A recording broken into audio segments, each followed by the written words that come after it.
Isang magandang gabi po sa ating lahat, mga kapatid, mga kaibigan. Sa gabing ito, narito po muli ang inyong lingkod, ang Malakas na Sigaw Ministry, sa pamumuno po ni Brother Vincent de la Serna.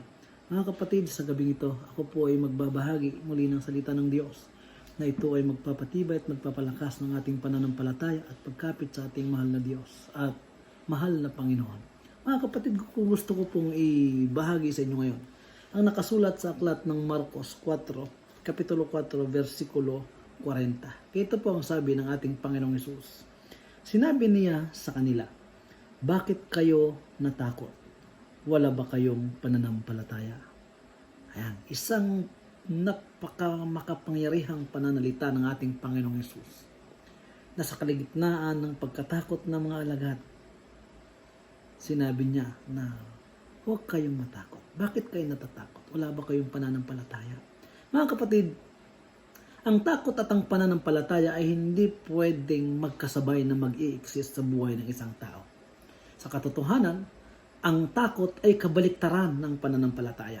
Mga kapatid, marami po ang namamangha at nabibigla na ang pagkatakot ay ginagamit na sandata ng kaaway ng Diyos upang tayo ay sirain at sirain ang pananampalataya natin sa Diyos. Mga kapatid, alam niya na ang takot, alam niya na ang mga kahirapan, at alam niya na ang mga pangangailangan ang nagbibigay sa atin ng takot. Alam niya kung saan tayo dadalhin ni Satanas. Alam niya kung saan niya ilalagay ang kanyang panunukso sa pamamagitan ng pagkatakot.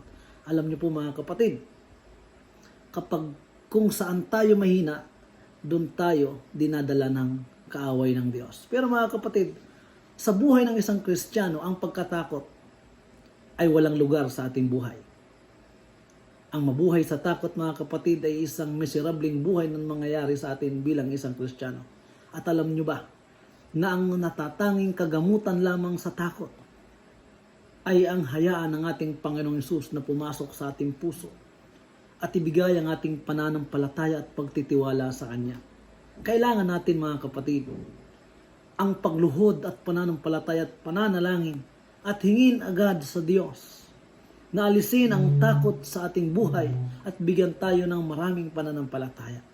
Noong si Jesus ay nabuhay kasama ng mga alagad, sinabihan ng Panginoon ang ating mga alagad na huwag kayong matakot.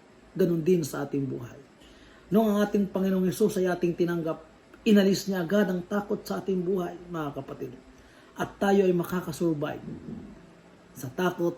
Maalis ang lahat ng takot kapag ang ating Panginoong Hesus ang ating kasama. Wala tayong ibang gagawin, mga kapatid, kundi ating ibigay ang ating pagtitiwala at ang ating pananampalataya sa ating Panginoong Hesukristo na siyang ating Panginoon at tagapagligtas ng ating buhay. Kapag tayo ay nakakaramdam ng takot, mga kapatid, lumapit tayo. Tumawag tayo sa Panginoon at siya ay nariyan para tayo ay tulungan. At tayo sumigaw sa Kanya, "Panginoon, bigyan niyo po kami, ako, ng maraming pananampalataya." At karaka-raka, mga kapatid, ang libu-libong mga anghel ay pagkakaloob ng ating Panginoong Hesus. At ang banal na Espiritu at bibigyan tayo ng ating lakas. Lakas ng pananampalataya, na lakas ng pagtitiwala na siya natin kailangan. Isang panalangin lamang ang naglalayo sa atin sa Diyos. Tumawag tayo sa Panginoon at bigyan tayo at humingi tayo ng maraming pananampalataya.